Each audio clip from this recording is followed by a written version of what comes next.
হঠাৎ এই মেয়েটি তার বান্ধবীকে বলে, তোর বয়ফ্রেন্ডকে আমার ভালো মানুষ মনে হয় না। সে বলে, তোর হঠাৎ এই রকম কেন মনে হয়? মেয়েটি বলে, তোর কি সে দিনের কথা মনে আছে?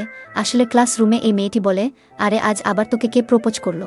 তখন এই মেয়েটি তার বয়ফ্রেন্ডকে বলে, আসলে এটা আমার অজান্তে, কিছু মনে করো না। ছেলেটি বলে, সমস্যা নেই। তারপরে মেয়েটি বলে, অন্য ছেলে হলে সে রেগে যেত, কিন্তু তার কোনো প্রতিক্রিয়াই দেখলাম না।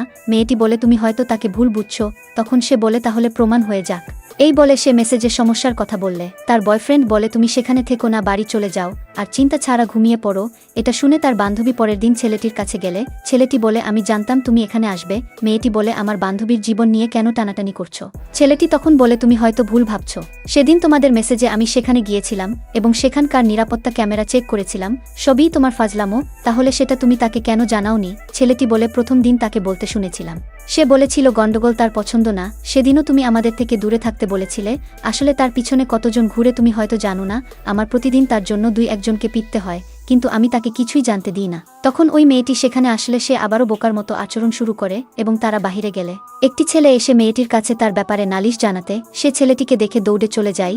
এরকম প্রেম কাহিনী ভিডিও দেখতে চ্যানেলটি সাবস্ক্রাইব করে পাশেই থাকুন। ধন্যবাদ।